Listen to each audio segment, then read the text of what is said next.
That are like, Doug, he's doing the hard side. Yeah, he gives me the hard side. I want Doug to look like a hero by being able to even do the hard side. They'll be like, man, Doug is doing the hard side. Welcome to Sam's Garage, presented by NH Oil Undercoatings.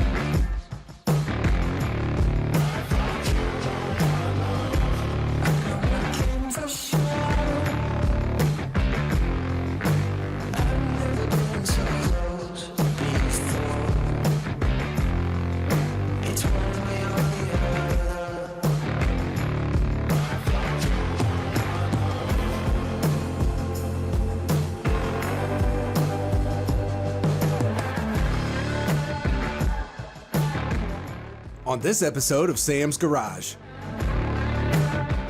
Sam and Kevin install new custom-made exhaust tips on the Jeep Rock Crawler. And with a little modification, Sam and Doug install new headers on the Alpha One GTO.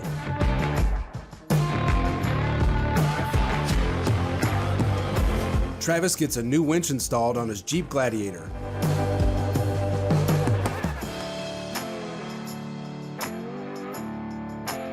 And the Buick T Type is back for an engine management system.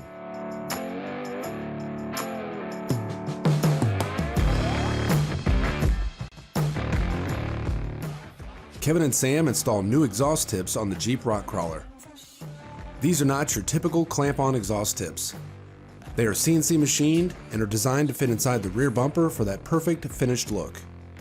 I love the headers, Kevin. You did a beautiful job on those, the way you tucked them down through the frame and have them 3-inch all the way back. Very nice. It was a challenge to get that stuffed in there, so we had to come outside the frame, but back here we went inside the frame so we can come out the back of the Jeep. So what are we going to do as far as the bumper goes and tailpipes? So we've been making these exhaust tips for muscle cars for a few years. Really, that's what's very popular in the OEMs the last 6 or 7 years. Yeah. That's pretty cool. It's pretty much where the idea came from. Hey, let's make the old muscle cars have a modern touch to them. Now I want to throw that into a Jeep. So we have to take this off. I know I don't have the tools here to cut this out and make it look really good.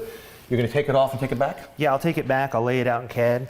We've really got to project this shadow through this, and so it's going to be a lot easier if I have a template out of my CAD program. So I'll draw this bumper up, print it out, and I'll come back with it cut. Let's take it off and get started. All right. So Kevin, how'd you get that hole? So I laid out just so I could show you what I'm going to go through when I get back to the shop. Right. I took one of the exhaust tips, laid it out, cut this thing out. And this is honestly how I would go about this and how an end user should. We've generally got this where we want it. Now a lot of people make fun of me for using a marker, but I'm inside the line, so if I cut outside of this marker, I'll be a little bit bigger than where I was. If I cut in the middle of it, it'll be exactly the size of it. I would never make fun of you for using that, okay? You go ahead and use it.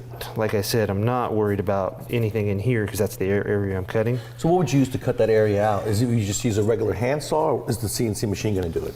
I will actually use a cutoff wheel, and you have to get a little creative in the corners because you're not going to get a handsaw in there. Correct.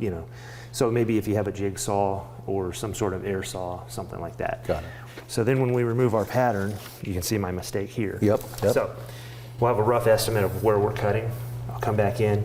I like to cut up to, and that way I can come in and sand it to finish it to the size that we need. You want to leave clearance for things like paint and chrome, anodized finish like that. And you want to take your time because this is an expensive bumper, and you're about to cut into it and you don't want to mess anything up. That's right.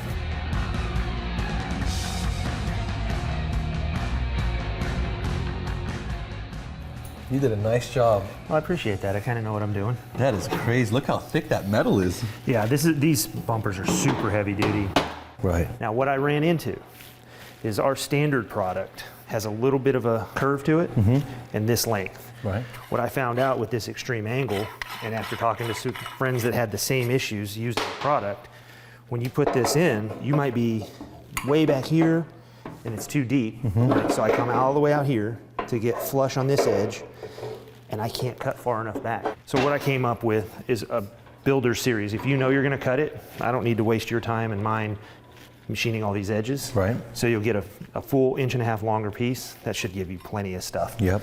We have one for the guys, like I said, that want it to be a little bit proud. Put this one over here and just kind of go with whatever we give them. And, That is nice too, though. But while I was there, I went ahead and made a custom set for this bumper. Because why not, right? Right? This guy will come in flush. Nice and flush. That is nice, man. So you want to go ahead and put them on here, put this back on the Jeep, Yeah. we'll get it hooked up, Let's see how it do looks. it. It's gonna look good.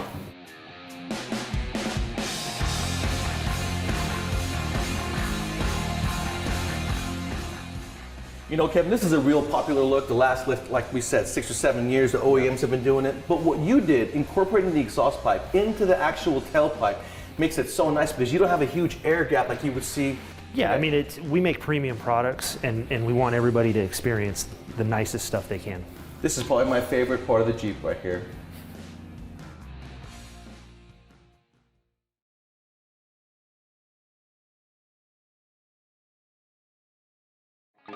Welcome back to Sam's Garage, presented by NH Oil Undercoating. Sam and Doug get ready to install new ceramic coated headers on the Alpha One GTO. During the installation, they realize the steering shaft needs to be modified as well. Let's see what these gearheads come up with. Well, Doug, I got a lot done under the hood. I got the fuel injection installed. I got the MSD ignition system installed. I even got you a vacuum block right there. All we got to do now is install the headers. Yeah, the headers that we have right here, it's real important that you match up the header ports with the head ports to make sure they're the same. Take a gasket, put it over the manifold. You're going to have to change the gasket just slightly, make sure it all fits right. And these are ceramic coated. It'll keep the heat going out the exhaust and not in the engine compartment. That's real important. Absolutely. We got block hugger headers. We are going to have to make a new steering shaft in the driver's side. And as you can see, we got oval ports, whereas the engine has square ports, but we're going to get copper gaskets for a 351 with the bigger ports, and we can always go in there and shape the port to the correct shape that we need so everything flows correctly.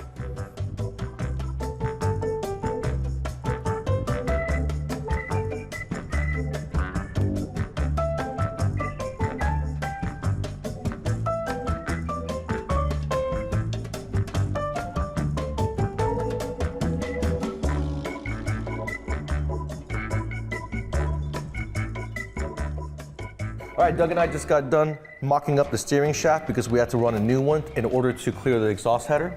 It's going to work out pretty nice. Yeah, it looks really good, Sam. We had to put a couple of U-joints in there, made sure everything was really stiff, how it mounts on the chassis. We're going to have to drill and tap a couple holes, but make sure your metal's plenty thick when you're doing that, but it looks great.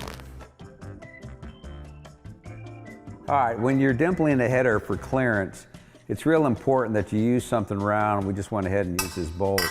And go ahead and lay it in the approximate angle and then use a ball peen hammer onto it. You don't want to do this. If you do this and start to hit it, it'll be an absolute mess because the only thing we want to do is clear the shaft.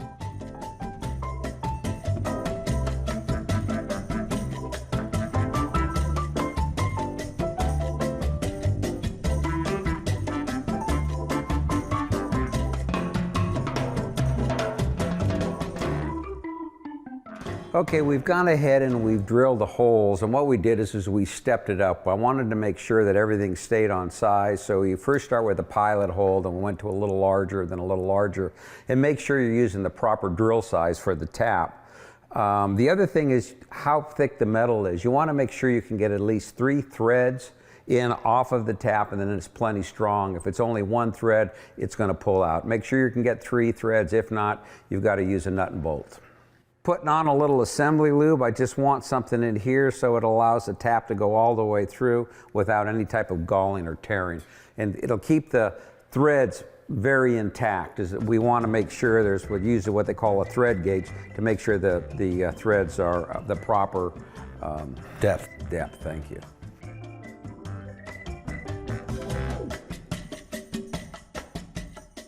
All right, I clearanced the header. Now I can put my starter in. I've got a mini high torque starter, light in weight, and I'm going to put it right here. And I've already made the orientation of the starter to where I can get to my connectors right here. And that way the wires can go up on along the side of the header and not up right next to the header.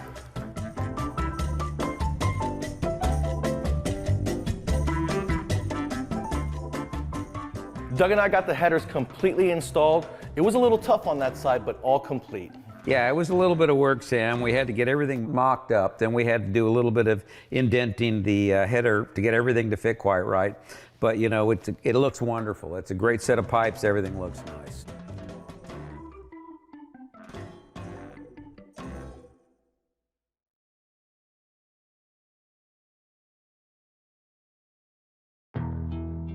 Travis stops by Sam's garage to get a winch installed on his Jeep Gladiator. The new winch from Super Winch is rated for 10,000 pounds and has a patented drum light. It also comes with a cordless remote control, making operation a breeze. I got Travis from Low Car Performance Products here. He brought his new Gladiator, and it looks like you've already done some work to it. I may have done a little bit to it, Sam.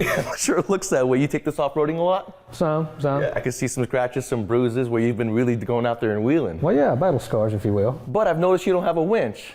Not yet. We're feeling pretty confident going out there, aren't you? You know. Or maybe you've been waiting for the new Super Winch to come out. That's right. Absolutely. We're going to get him a new 10,000-pound Super Winch. This thing's got a 3-stage planetary gearbox and a patented drum light. Not only does it have a corded remote control, but it's got a cordless remote control. That is cool. That is very cool. Let's go ahead and get this thing ready to install. All right.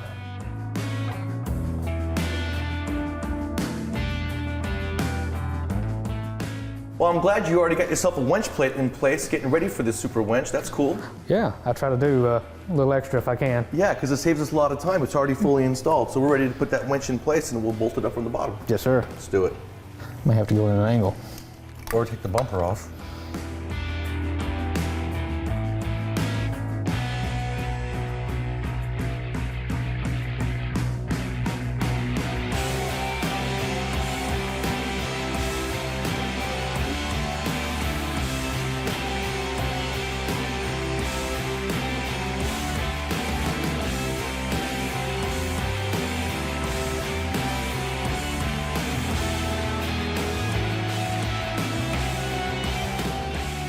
So the ground is going on this last nut here, or is there? Yeah, it's just the one exposed nut then, huh? Because ground doesn't have to be protected.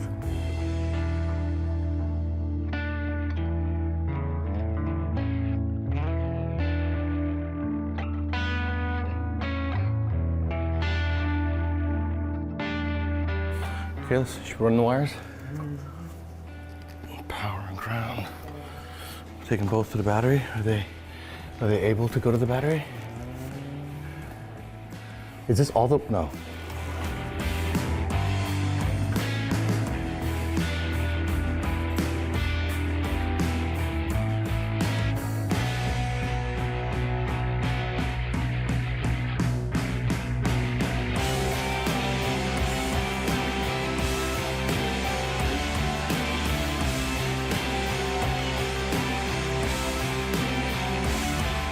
Travis, that went awesome. I see you got some bumps and bruises under here. You really can't see unless you're on the lift. But that install went easy, didn't it? It sure did. Now, anytime you guys are running power and ground, you always want to make the last connection your ground wire.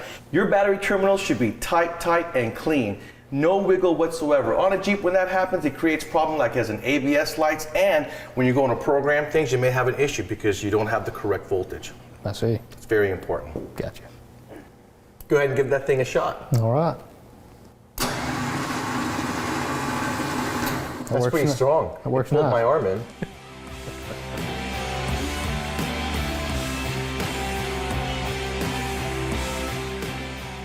Well, there you have it, Travis. That looks pretty good. That drum light's going to come in handy at nighttime, and the fact that you can move this control box anywhere will give you that nice compact look. Sure will. I will have to say the wireless controller is probably my favorite part. Absolutely. And here's a side note, guys.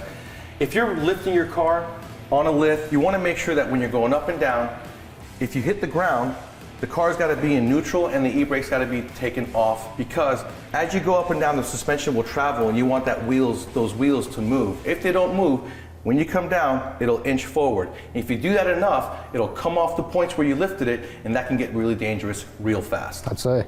Now let's go wheeling. Let's go.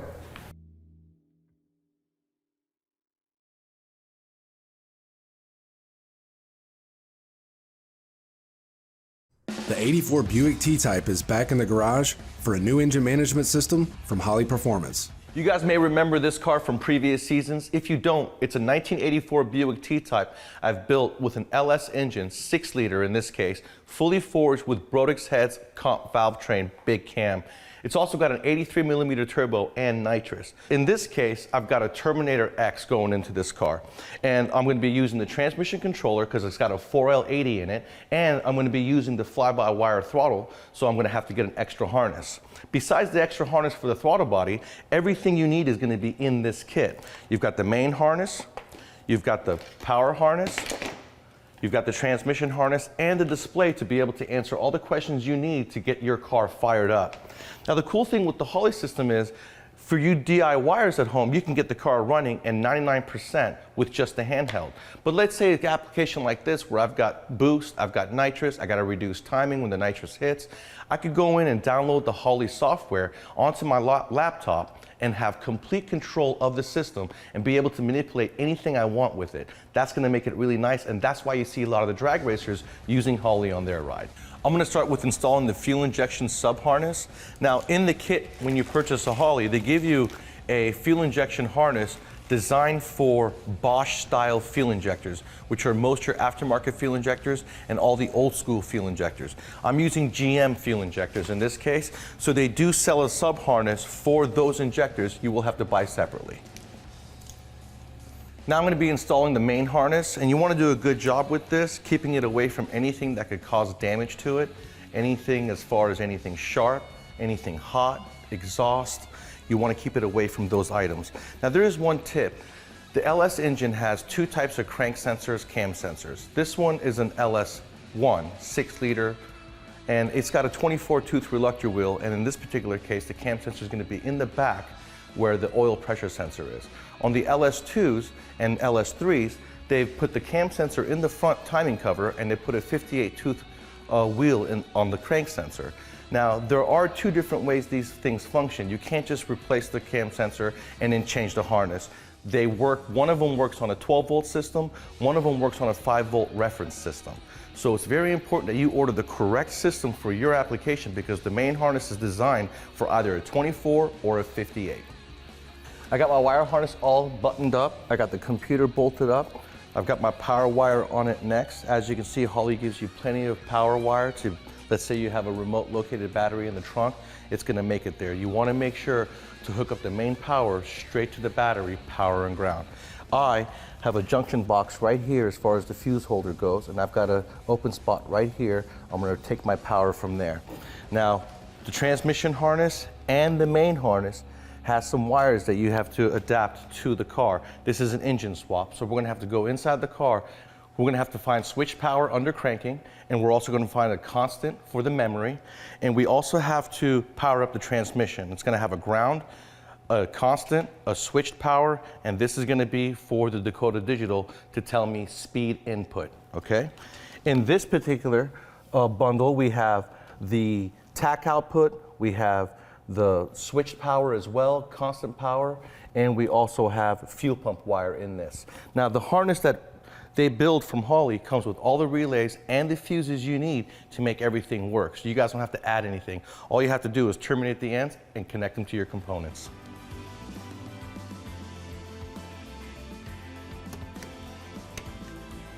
That wasn't too bad. I got everything buttoned up under the hood. All I gotta do now is address the fly-by-wire throttle, and then I'm gonna go inside and hook up everything we need to power up the unit. When we come back, we're gonna button it up and fire it up.